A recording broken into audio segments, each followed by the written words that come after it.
کامیابی صرف اور صرف اس دین میں ہے جو 100% محفوظ ہے۔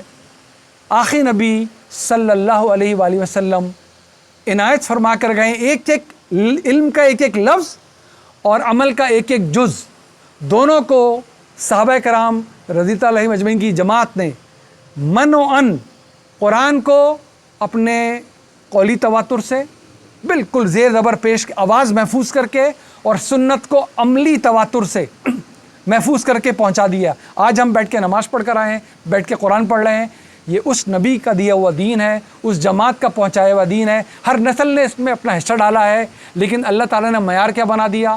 یہ رہا اس کا علم، سنت جاری و ساری۔ میں بار بار عرض کرتا ہوں، آج مجھے معلوم کر رہا ہوں میری زندگی کی سب سے بڑی شخصیت جن کو اللہ نے اعلان کیا کہ 8 ارب دنیا ایک طرف اور تمہارے ماں باپ ایک طرف، مجھے آج یہ معلوم کر رہا ہوں میرے والد صاحب مجھے کوئی چیز غلط تو نہیں بتا گئے تھے، تو میرے پاس سوائے قرآن کے اور کوئی طریقہ نہیں معلوم کرنے کا، کیونکہ وہ تو کوئی شک ہی نہیں ہے، مجھے جو ٹھیک سمجھتے تھے وہ بتا کر گئے، وہ مجھے غلط کیوں بتاتے؟ کوئی باپ چاہ سکتا ہے اس کا بیٹا آگ میں جلے، اس دنیا کی آگ میں جلے ایک لمحے کے لیے؟ باپ چاہ سکتا ہے؟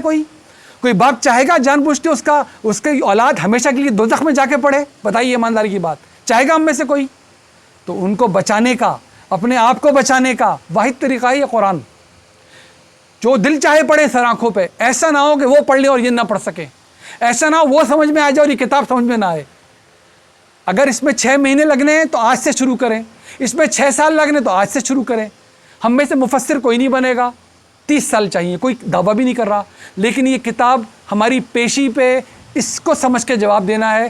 ان علماء کی علمیت سے فائدہ بھی اس کتاب کو سمجھنے کے لیے اٹھانا ہے، دائیں بائیں کے لیے نہیں۔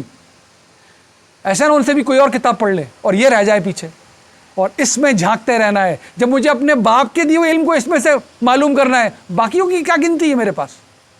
کیونکہ مجھے خود حاضر ہونا پڑے گا اپنے رب کے آگے۔ یہ بار بار دہرانے کی بات ہے، اگر کان اس کو سن کے بوجھل بھی ہو جائیں تو سن لیجئے۔ اس دن باپ کہے گا اولاد کو دوزخ میں پھینک دو میری جگہ، اولاد کہے گی ماں باپ کو دوزخ میں پھینک دو میری جگہ۔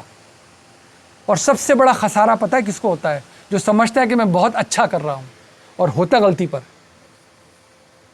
کیونکہ جو اچھا سمجھ رہا ہے وہ غلطی کیسے ٹھیک کرے گا؟ غلطی ٹھیک ہونے کا کوئی طریقہ ہے کیا؟